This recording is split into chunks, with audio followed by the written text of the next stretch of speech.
For hundreds of thousands of years, the human animal looked up at the night sky from the safety of the dirt, gripped by a profound and paralyzing sense of awe. The cosmos was an untouchable tapestry of gods, a canvas of ancient myths, a realm of terrifying infinite beauty. We understood instinctively our absolute insignificance beneath the crushing, incomprehensible weight of the dark. But in the middle of the 20th century, that primal reverence was slowly, systematically eradicated and replaced by a deeply dangerous emotion.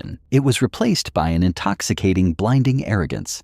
The invention of the rocket engine convinced a fragile species that we were no longer bound by the gravity of our birth planet. We truly believed that by forging crude vessels of titanium, aluminum, and fire, we could tear through the protective veil of the atmosphere and conquer the abyss. We began to view the universe not as a beautiful mystery to be studied, but as a territory to be claimed, a geopolitical battlefield waiting for our flags. But the universe is not a battlefield. It does not care for our terrestrial politics. It does not respect our borders, and it is entirely deaf to our triumphant speeches. Space is an absolute, uncompromising, freezing ocean of nothingness that tolerates zero mistakes and offers zero margins for survival. And in the summer of 1971, the human race was about to be violently reminded of the true horrific cost of our cosmic ambition. This is the chronicle of a flawless technological mission that ended in absolute, terrifying biological silence. This is the tragedy of Soyuz 11.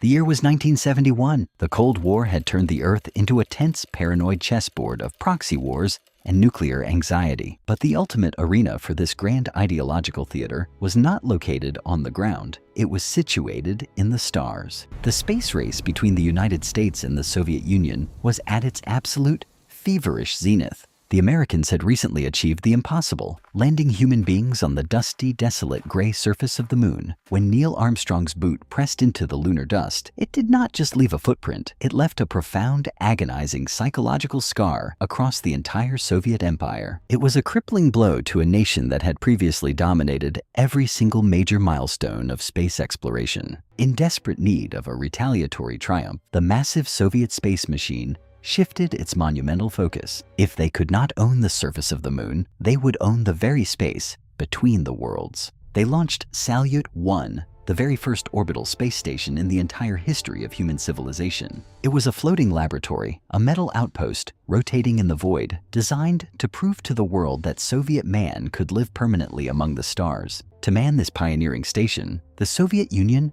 selected 3 of its absolute finest sons: Commander Georgy Dobrovolsky, flight engineer Vladislav Volkov, and test engineer Viktor Patsayev. They were not merely cosmonauts. They were elevated to the status of living demigods, carrying the immense, crushing weight of a nation's bruised pride on their shoulders. Their chariot to the heavens was the Soyuz spacecraft, a marvel of 1970s engineering, yet fundamentally just a fragile tin can hurled violently into the abyss. The mission began as a spectacular, unprecedented textbook success. They launched with the fury of 1,000 suns, pierced the atmosphere, and successfully docked with the Salyut, 1 station high above the Earth. For 22 grueling days, they lived 168 kilometers above the surface of the planet, watching the blue continents drift by like silent, beautiful ghosts beneath them. They broke the world record for human endurance in space. They conducted groundbreaking experiments. They gave live, smiling television broadcasts to an adoring public back home. But life inside that cramped, cylindrical metal tube was far from glamorous. It was a relentless, exhausting exercise in psychological and physical endurance.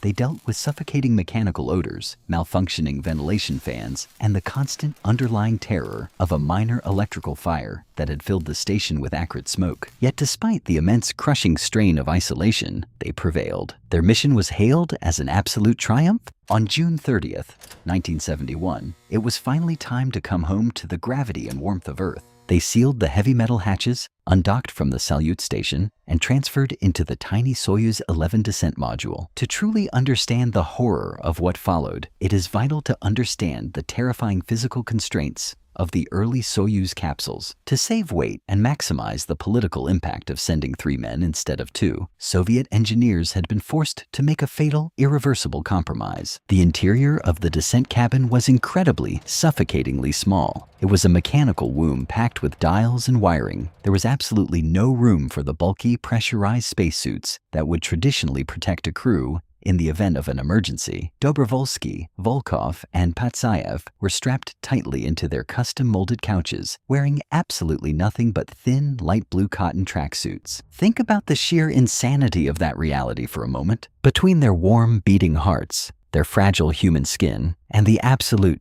freezing, instant death of the cosmic vacuum, there was only a millimeter-thick shell of aluminum and a few fragile rubber seals. The return sequence was initiated. The spacecraft's automatic systems engaged flawlessly. Before the capsule could safely re-enter the Earth's burning atmosphere, it had to shed its dead weight. The bulky orbital and service modules needed to be cleanly jettisoned from the main descent cabin. This highly critical separation was achieved through a series of heavy industrial explosive bolts securing the modules together. By design, these explosive bolts were supposed to detonate sequentially, one after the other in rapid succession, to minimize the concussive shock to the fragile spacecraft. But the universe is a master of exploiting the microscopic flaw. At 168 kilometers above the Earth, in the dead freezing silence of orbit, the mechanism critically failed. The bolts did not fire sequentially. Due to an electrical anomaly, they fired simultaneously. The sheer combined concussive force of that massive explosion sent a violent, tearing shockwave ripping straight through the metal spine of the Soyuz. This shockwave traveled rapidly through the hull and immediately found the single weakest point in the capsule's architecture: a pressure equalization valve. A tiny, seemingly insignificant piece of machined brass and steel, no larger than a common coin, tucked beneath the cosmonauts' seats.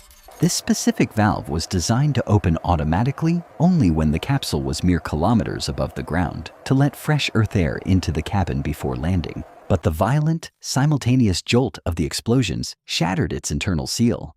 The tiny metal spring snapped. The valve violently jerked open. The capsule was 168 kilometers high. It was at the very edge of space, surrounded by absolute nothingness, and the door to the vacuum was now wide open.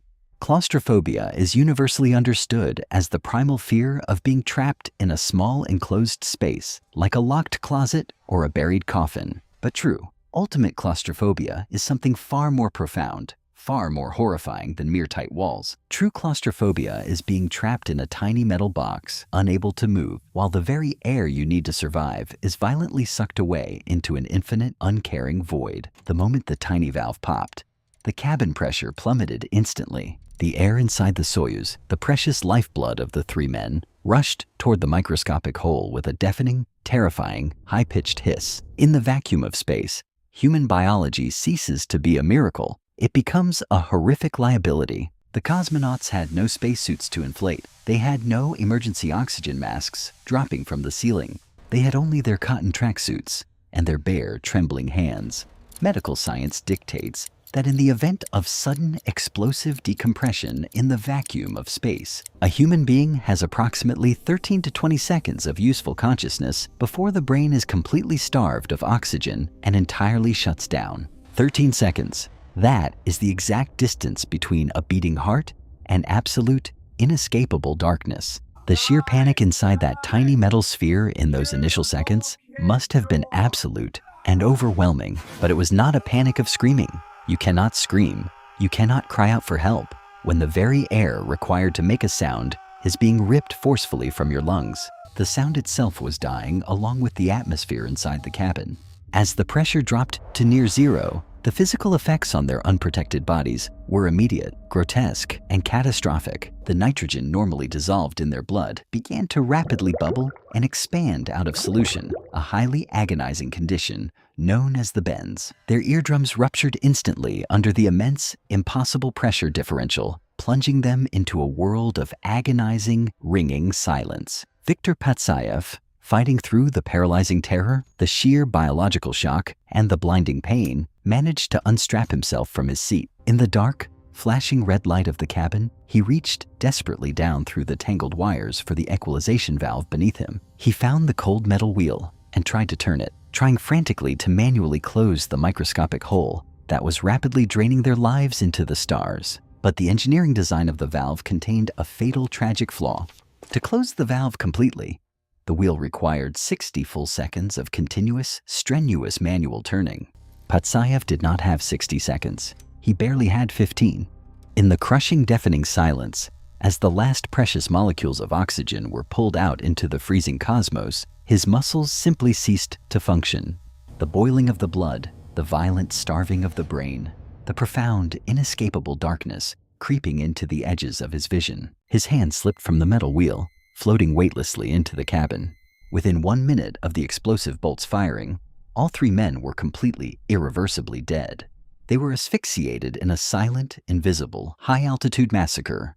They became the first and to this day, the absolute only human beings to physically perish in the vacuum of outer space. But the tragedy of Soyuz 11 possesses a deeply haunting, almost cinematic irony. While the 3 men lay dead, suspended lifelessly in their seats, the machines around them performed flawlessly. The Soviet automatic systems, entirely oblivious to the horrific biological catastrophe that had just occurred inside the hull, continued the mission parameters perfectly. The dead ship oriented itself perfectly in the dark. It fired its retro rockets flawlessly to begin the descent. It plunged violently through the fiery, roaring friction of the Earth's atmosphere, its protective heat shield glowing a blinding white-hot. At the correct altitude, the massive deployment sensors triggered and the giant parachutes billowed out beautifully. Against a pristine blue sky, soft landing rockets fired at the exact right millisecond before impact to cushion the blow. On a beautiful, sunny, idyllic day in the vast green steppes of Kazakhstan, the Soyuz 11 capsule touched down with absolute perfection. It was, from the outside, a textbook landing, an unparalleled triumph of Soviet automated engineering. The military recovery teams in their helicopters spotted the scorched capsule resting in the grass and rushed toward it with overwhelming joy and pride. They ran through the fields, expecting to see the smiling, exhausted faces of their national heroes waving through the tiny, soot-stained portholes. The commander of the rescue team approached the hot metal hull, smiled, and knocked enthusiastically on the exterior. There was no response, not a sound. They knocked again, harder, using a wrench. Only the dull, hollow, mocking echo of the thick metal answered them. A creeping, freezing dread settled over the entire recovery crew as they attached the heavy metal wrenches to the external hatch bolts. They broke the pressure seal and pulled the heavy door open, expecting to be greeted by the warm, familiar rush of cabin air and human voices. Instead, they were greeted by the acrid smell of burnt metal, ozone, and a chilling, absolute silence that seemed to swallow the sunlight. Inside the cramped, claustrophobic dark cabin, Dobrovolsky, Volkov, and Patsayev were sitting perfectly, rigidly still in their couches. From a distance, they looked as if they were simply peacefully asleep after a long, exhausting journey. But upon closer inspection, their faces bore the dark, terrible, unmistakable marks of explosive decompression and internal hemorrhaging. The horrifying truth hit the rescue team with the force of a physical blow. The heroes were gone. Frantic resuscitation efforts were initiated on the grass,